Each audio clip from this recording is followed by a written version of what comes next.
All right, we're going to go ahead and get started. As I said, this is recording.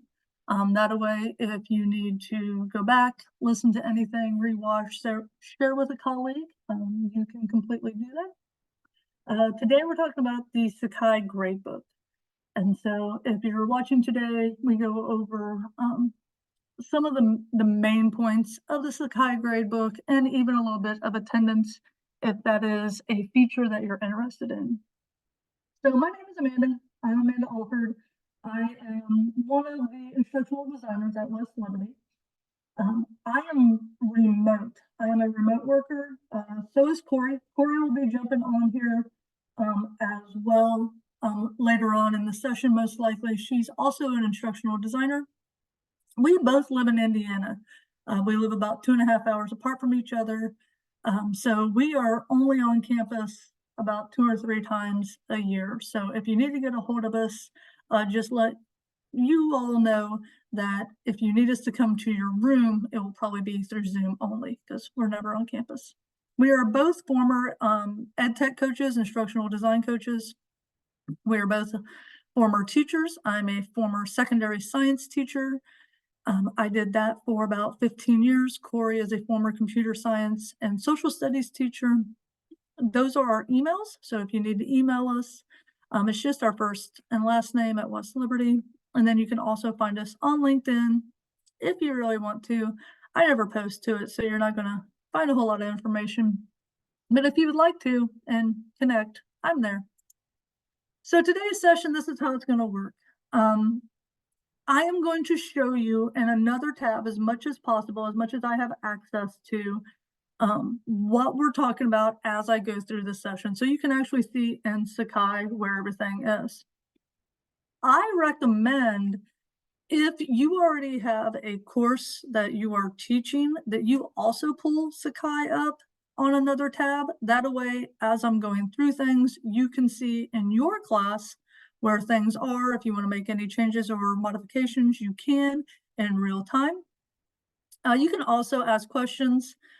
We're a really small group, so if you just want to unmute and interrupt me, that's fine. We're not a large group today. This is supposed to be an hour session, but I talk really fast, so it'll probably be less than an hour. So just giving you a heads up. If you would like more in-depth information or assistance, you can contact any of us there at the Office of E-Learning. So if you're like, I sort of understood what you were saying, but I need just a little bit more assistance, feel free to just reach out to any of us at the Office of E-Learning and we will get you set up. All right, so learning objectives, just like your courses have course learning objectives and module learning objectives, this session also has one. We want you to see the benefits of using the gradebook in Sakai, setting up those initial settings and options in the Sakai gradebook to just kind of get everything rocking and rolling, how to send students scores from like their assignments, their discussions, their quizzes from the gradebook so the students can see what they got, and they will be able to see on their end how they're doing in your course. Look at and identify some additional integrated tools that can be used with the Sakai gradebook, demonstrate proficiency in the grading of assessments, and then look at at least 2 different management tools in Sakai. So that's what we're doing today. So to set up your Sakai gradebook, we got to start with why should you even use it? Well, if you're new to teaching, you may not have had the blessing of having students continuously ask you what the grade is, if they're passing, if they're failing, and how generally overall they're doing. If you have been teaching for a while, you know what that's like, especially at the end of the semester where a student's like, well, I didn't know I was failing. I didn't know my grades were looking like that. By using the Sakai gradebook, this allows students to have in real time access and availability to how they're doing in your course. And that way, when they come and they're like, well, did you even submit my grades? How am I doing? I didn't know I was failing. You can be like, you've had access all term. You do know how you're doing. So assignments, discussions, tests and quizzes, they can all be sent straight to the gradebook. It calculates everything for you. So when I very first started teaching, I had the old pencil paper and I had to individually calculate every single grade, do all the math. And when you have 100 students, there's bound to be an error. This takes that error out of it. So this automatically will grade, not only grade, but calculate the grades. That way you're not having to do all that additional math. If you really like to do that additional math, that's fine. But once you really get into the heart of the term, this comes in really handy to just save time for you and the students. Like I said, students have constant access to their release grades. So they can't see the grades until you release them back to the student. So it's kind of like turning the assignment back to the student if you were in a face-to-face. And it has data retention. If a grade was to be appealed, this data is stored. That way we can come back and be like, no, this has been your grade. This has been your grade for some time. Nothing changed. Nothing was modified. Because students do sometimes appeal their grades. So how do we get started? There we go. So how do you get started with the setup? So you go to your gradebook in Sakai, and then you click the settings. So for that to look, what that looks like is we'll just go here to Sakai. And you go to a course. Now, just to let you know, this is a course that I'm developing, so I don't have all the information in yet, but this is my mock course that I'm going to use for today's session. And over here on the left, you have all of these features, and I'm going to find Gradebook. And when I open up Gradebook, if you don't have anything in your Gradebook yet, this will be all blank. But you have these 4 tabs up here, and the one that we're looking for is the settings tab. So when I click on that, it will match what I have here in my slide. And so you have grade entry for percentage or points. So what that looks like is you click on grade entry, and we can choose, how do you want the grades to be entered? Do you want it to be a point system, or do you want it to be a percentage system? I will let you know points are the most common. Points are generally overall the easiest as well to calculate, only because percentages, it can get a little hairy on depending on how they are weighted. So points are generally the easiest. If you're using a master template, so if you're using a template for an online course or just a course in general that has a master, those specific items probably have already been set for the course. So if you're wondering how your course is set up, you can go there and see whoever it is that created the master, how they set it up. So once you get there, what's the point? Well, you can decide if you want to release the rules and statistics. So where that is this next one. Do you want to release the gradebook items to your students? Do you want to release and display final grades? You know, percentage. Now, for this percentage, this is different. So this is the percentage of their overall grade, such as your preview here that shows 88%. That's the percentage. So they can see, oh, I got a B, but I was close to an A. I had an 88. The release grades, as I said earlier, are the grades or the assignments that are given back to the student. So the instructor has graded it and given it back. So if you think back when we were in school, once the teacher graded our assignments, they did the paper pass back. That's generally what we call it now. Each gradebook item will have a release setting. So you can choose specifically which grades to release. It doesn't have to be an all or none. They will see their letter grade or percentage. However, we at West Liberty do not use plus or minuses. So I realized the preview shows a B plus.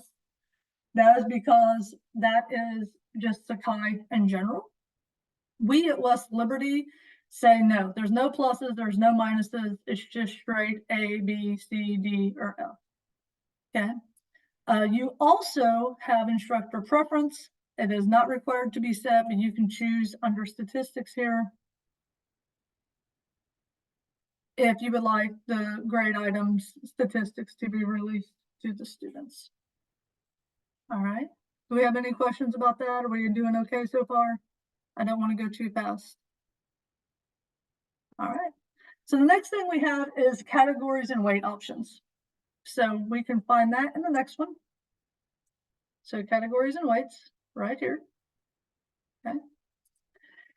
No categories mean all gradebook items are in one long single list. So no matter what you have, it's just all categorized as basically one. Then we can have categories. Those are things such as quizzes, discussions, assignments, however you want to categorize. If you're a teacher that does a lot of writing, you could have, research papers or writing assignments, essays. If you are a teacher who does more hands-on type things with like labs, you can have it categorized as labs. And then you have the weights. And the weights are where things get a little hairy because you got to make sure they're calculated to 100. So I'm going to show you. Okay, so if I just have categories, I want discussions to be one category, I want assignments to be one category, and I want quizzes. That's the chunk of what my assignment is. I can choose if I want to drop the highest grade, the lowest, keep the highest, equal the weight. Or if you're like, I want discussions to be 20%, and I want the assignments to be 40%, well, now we're at 60%. So your quiz also has to be worth 40%. Whatever your weight is has to equal 100 because that's what we're going towards is 100% of the grade. So when you do this, if you're like, discussions are great, but they shouldn't count for the majority of the grade. I don't want a student who can really give a good discussion do just as well on whether or not they can do their assignment or a presentation or a quiz. I want them to be divided and quizzes be more. That's fine, but your weights have to equal 100. And again, that's under categories and weights. And it really depends. If you're like, nope, don't care, just categories. And then you can also choose if you want them to give extra credit. I know that one's a little hairy to understand sometimes. I have a question about the weighted grades. Yeah. So I know our students really struggle with understanding with what that means, even though I give an explanation in the syllabus. Is there a resource that I can point students to with more detailed explanation and examples? Because I'll often get, especially from the introductory students, but I got A's on all of my exams, but I still have a B in that class. Why is that? No, that makes perfect sense. So resources for weighted grades to understand for students. So I'm writing that down, Tiffany, and I will look. And whatever I can find, I will send out to the group. No, that's a great question because I get that as well. I would have, when I was teaching, I would try to explain as best as I could to the students, be like, listen, just because you're really good at this one aspect, you have to bring it across the board. So no, that's a great question, and I will try to find that resource for you. Thank you. The in-person ones aren't as bad as the online only ones. I know. And I've been there as well. I've taught online as well, and you're absolutely right. It's harder to make those connections because you're never face to face. No, and when you have a final that's heavily weighted and they go from an A to a C, they get pretty ticked off. Yeah, no, absolutely. You are 100% correct. Absolutely. All right, thank you. You're welcome. All right, so make sure I didn't skip anything. So nope, categories. All right, so what are the format options of the gradebook? So I'm going to show you the gradebook. I'm going to let you know because this is a developmental class.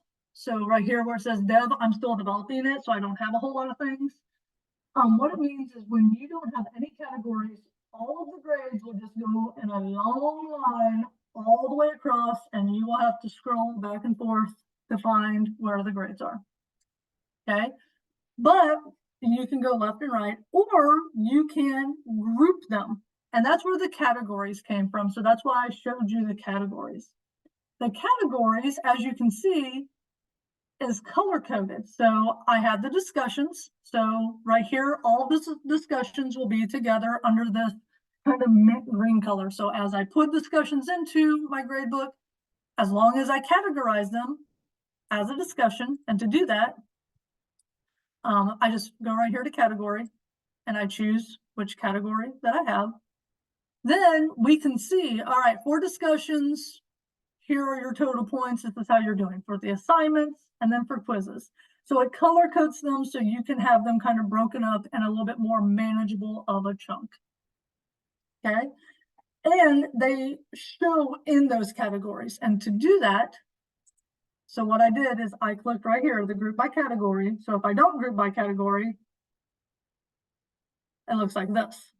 And I'm like, all right, which one's discussion? And it helps because I put the word discussion in an assignment and all of my titles just so the students can remember what I'm talking about. But I'm like, this is a little harder to understand. So I click group by category and then it color codes it for me and it keeps everything nice and a little packaged together. So then we have assignments. Now I'm going to be honest, I don't have as much to show you in Sakai for assignments because I am still building this. So I just wanted to let you know, but I will show you as much as I can. So there are assignment options. So let's go to an assignment. I just go over here to the assignment. And this is the only assignment I have. So once you build your assignment, you go down here to grades and we have these options. So we have the grade scale and points is default because generally that's what we give is points. We can give a letter grade. If we want, we can do pass fail, and then there's check mark. Basically, like it's not even graded. Yes, you completed the task, but I'm not even giving you a grade. I'm not giving you anything. I just wanted a completion. So that's what the check mark is. You put in the total points, and then do you want to use a rubric? If you want to use a rubric, you can click this and choose by default, or you can add your own rubric. And if you don't know how to do that, we have sessions on how to create and add your own rubrics. But you decide, do you want to adjust? Do you want to hide? And then do you want to send it straight to the gradebook? Now, this is fantastic if you have it already set up, because as soon as you release the grades automatically go to the gradebook. You don't have to type in anything. The only thing is you do have to have this in the gradebook first. So as you can see, all I have are these two things, because as I showed you, these are the only two things that I have in my gradebook. So you have to put the assignment in the gradebook first. Then when you come to the assignment, you click send released grades to the gradebook, associate with an existing gradebook item, and then it will pair with it. I hope that made sense. I realize that was a little bit confusing, but if you can send them to the gradebook, everything automatically sends once you go back to the students. Another thing that we have is turn it in. Now, I will let you know, turn it in. Oh, I'm sorry. You also have the peer assessment panel if you would like for peers to kind of like do a peer review or a peer critique as well. If you'd like to know more about that, feel free to reach out. I will be honest, I have not had an instructor ask to do that, so I am not the instructional designer to ask. Corey is the instructional instructor to ask on that one, only because she has more experience using it, and I will admit I do not. So then we have turn it in. What is turn it in? Turn it in is a plagiarism and AI text detection tool. And it's already integrated with Sakai. So to find it, you just go up here to turn it in, which is right above the grading. Click use turn it in, and then you have all of these options. Do you want the students to use a report? What kind of similarity reports are you using? Submission indexing, do you want to include all? Generate reports on due date immediately. So you have some kind of options. What this does is this is applied to written assignments. So if you have students writing a good amount, and I've even seen instructors do this with their discussions, because more and more students are just AIing their discussions. You can do this. Now, I will let you know, you will get better scores the more writing there is. So if the students only write 3 or 4 sentences, that's really not enough writing material for Turnitin and AI detection to be like, oh yeah, this is completely AI generated or plagiarized. So just kind of giving you this hint that if you're wanting to use it, you need to have probably some more material for it to read off of. The standard settings will generate a similarity in AI score and report immediately upon student submission. So if that is something you're interested in, all you have to do is checkbox that. If you're like, nope, default is it's not even turned on. So you as the professor will need to turn that on if that is a tool you are wanting to use. So how do I find new assignments submitted? Well, you can set up your email to get a notification every time it's submitted. The default is there's no notification. So do you want to get an email? And I believe that's down here. Yes. Okay. So send a notification email to students when grade is released, things like that. But do you want to get an email? Is right here. So yes, do not send email notifications for any submissions. Send a notification email for each. Send one email per day summarizing, but default is no. So that's up to you. That's your preference.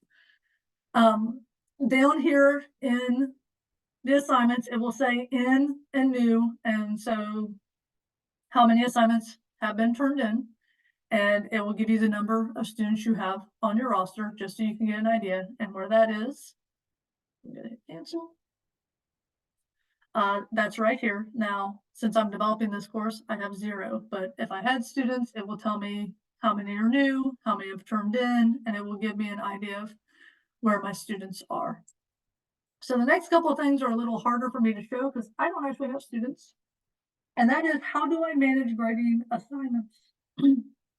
So if I click on the assignment and the in and new, this drop down menu will appear and it's time stamped and it will show you, you know, the students returned it, the students returned it, it's been released, here's what their grade was, this student doesn't have no submission yet, and it will tell you who has turned it in, when they turned it in, if it was late, if it's been returned, all of that. And the students' names are also clickable. That way you can see that they've attached an assignment and you can see what the students wrote. So what are my assignment grading options? Well, you have a couple. You can navigate between students or select the student from the submission. So as I was showing you, do you want to see all the students? Do you want to see one at a time? You can access the attachment file that I showed you, and you can even leave comments. So this is one student. Okay, here's their grade. They got it. You can leave a comment. Hey, I love this. This was great. You have your content editor right here. You can even allow resubmission if you want. And then you can choose, navigate between students, go to the next, grade after due dates, anything, save and don't release to students, save and release to students, if you want to allow resubmission. So all those options are on there. And I do apologize for not being able to bring that up, but I don't have a student's assignment to show you currently. So real quick with tests and quizzes. Tests and quizzes are a little different in that when you go to a test, and that is right here, okay, what you would need to do is once you have a test or a quiz set up, you go to the quiz item, to the setting, and then you go to scoring. Scoring and feedback is where you choose. Do you want to take the last submission or just the highest score in general? Default is highest score. Anonymous grading. Do you want to display ID or that basically are student ID numbers while grading instead of their names? Do you want to send assessment score to Gradebook immediately? Generally, yes, because you probably don't want to grade all of these, have to write down the scores, and then go back and submit them in Sakai. Then you select the category, so it'd be under quizzes. Do you want to give feedback? specific questions, individual, however, will this feedback be displayed? Yes, no, however you want to do it. So this is a lot of your preferences. Okay, so just kind of giving you an idea. Default is highest score, feedback, and no. Just giving you a heads up. So if you aren't worried about it, this is what the default is. If you do want to send it to Gradebook, you do have to check it and choose your category. It's kind of the same for Sakai or discussions. So same thing, we go to Gradebook. So go to Gradebook, discussion, edit, you see all of this. Give the title, points, extra credit. Do you want to use a rubric, categories? Do you want to release items to students? Do you want to include them? All of that. So all of that is in general. If you want to use one, a rubric, click on that. Okay. And then you will choose again everything that I just said. What is the due date? Is it in a category? Does the gradebook items format to be customized? Do you want it released? Just make sure that when you're doing all of this, you have it entered into your gradebook. Then you can grade your discussions. Once you've created that item, you can open up your discussions, choose whichever students that you want to see, click grade. Okay, so grade is, and again, I apologize for not having one up here, but it would be in the tab. So we'll mark as read, reply, edit, click grade. I recommend having a rubric when grading discussions. That's just me personally. That's up to you though. You can go through, check the rubric levels, and then send the scores back to the student, and the scores will also be sent to the gradebook. So I am going to send this because of time. I'm not going to make you watch videos inside of this, but here in this Power or in this Google slide presentation that you're going to get, this is a video that you can watch. There's 2 of them. So how do you share and copy rubrics, and how to create your own Sakai rubrics. So this is the really quick version of how to do this instead of the longer version. So you will get this here this afternoon after lunch when I send this out. Feel free to go through if that's something that you're wanting to do. But I feel that we're all adults and professionals, and I'm not going to make you watch a 2-minute video inside of this session. So how do you manage a Sakai course? So again, here's a video if you want to enhance it with EdTech tools.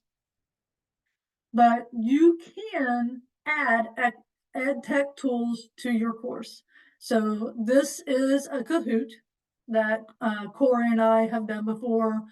Quizzes, those are really quick tools that we can quickly assess and get some formative assessments on students. If you watch this video, there are 6 tools that we can use that we introduce to either face-to-face, hybrid, or online courses. So just something that if you're wanting to have interest in, that's how to do it. Everything works great with Sakai. Okay. How do you take attendance? I'm going to go through this real quick because I know this is something that some teachers and professors do, others don't. But how do you take attendance? You go over here to attendance. Again, I don't have students, so there's not a whole lot I can show you, but you can take attendance by student. If you want to do settings, grading, anything like that, you can also import, but Registrar should have your students in there. And you can even add a gradebook tool. So if the reason we bring this up is if attendance is important and is basically based on a grade as kind of a small grade, hopefully, you can take attendance and grade them.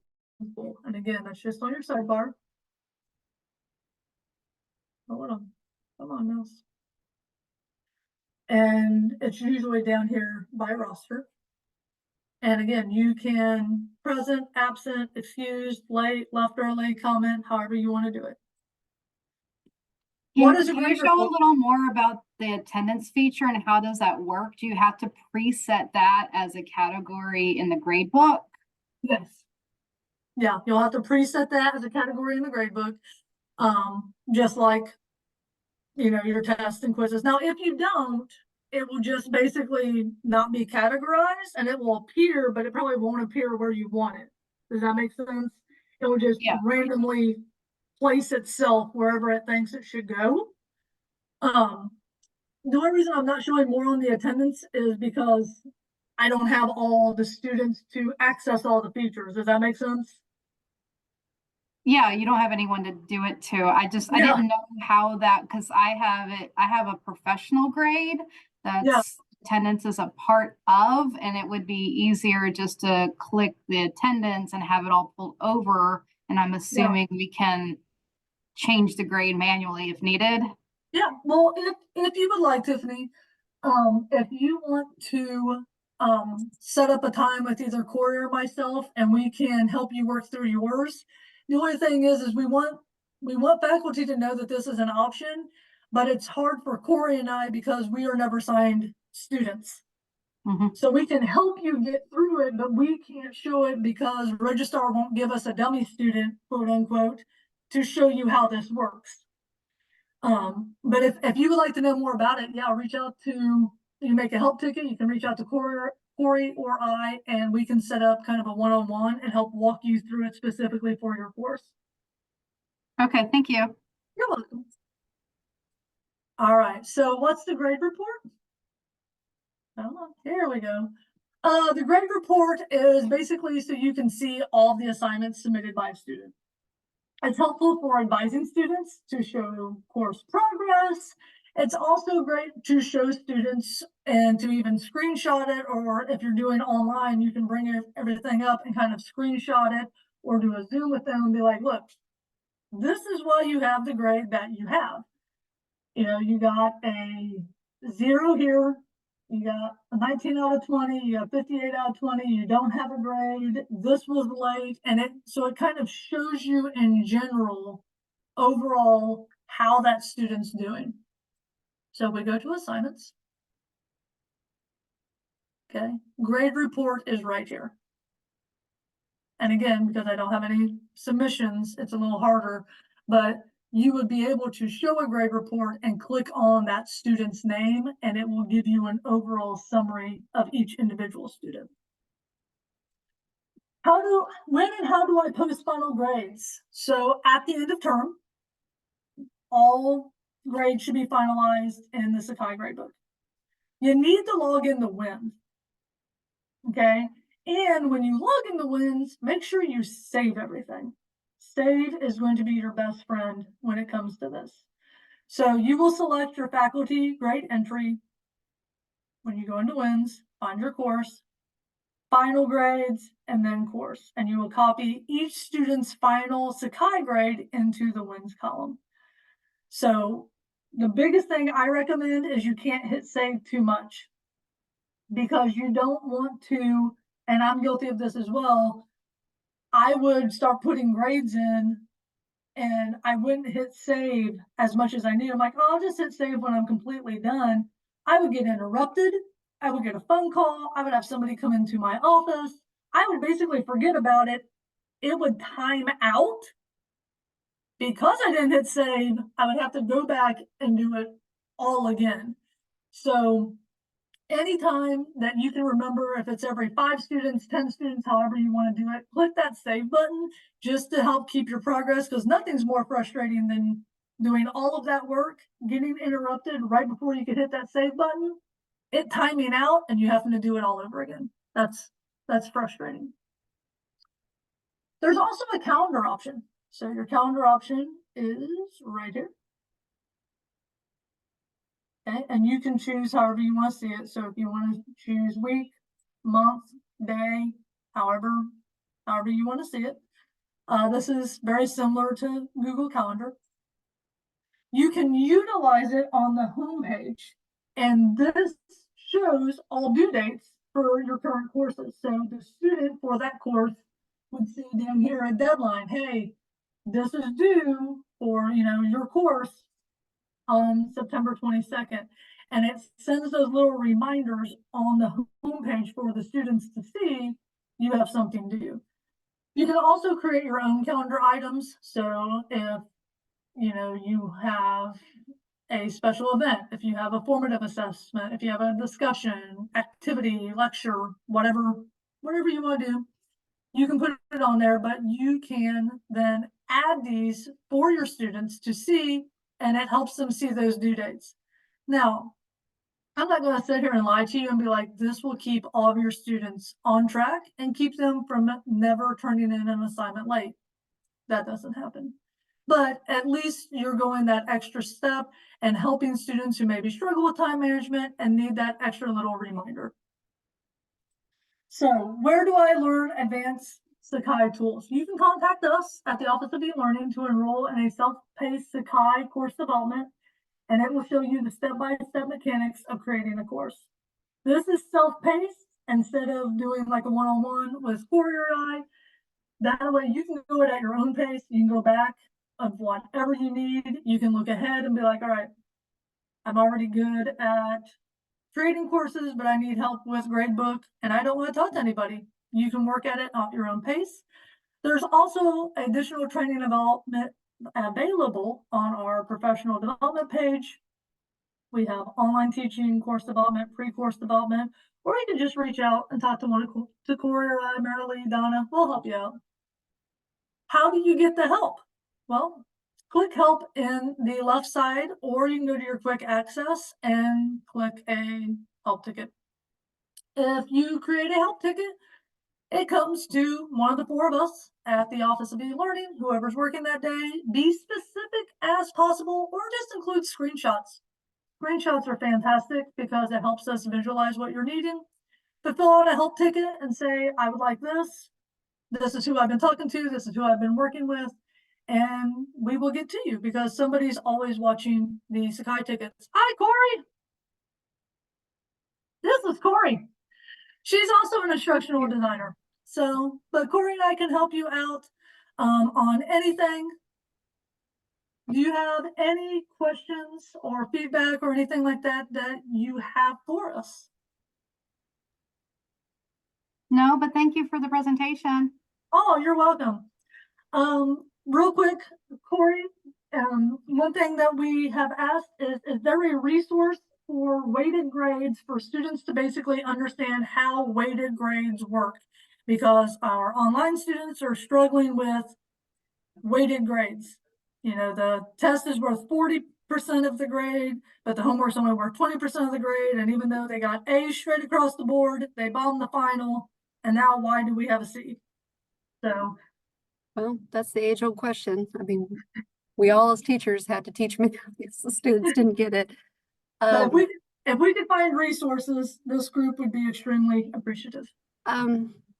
It's something we get the most tickets about from students and instructors, and most of the issues is there's usually something not categorized, which throws off the final calculation, which is the thing we see the most. But we can try to find some resources on how it works in Sakai specifically, something that's easy to digest. And if there's really a big need for it, it's something that maybe we could talk about putting in the College 101 class for students about here's your introduction to college, and there is a Sakai module that students are required to take. And we could put something in there about how grades work. I'm not sure how we do that for the graduate because some of them do have an orientation one, but that's something we can look into. Yeah.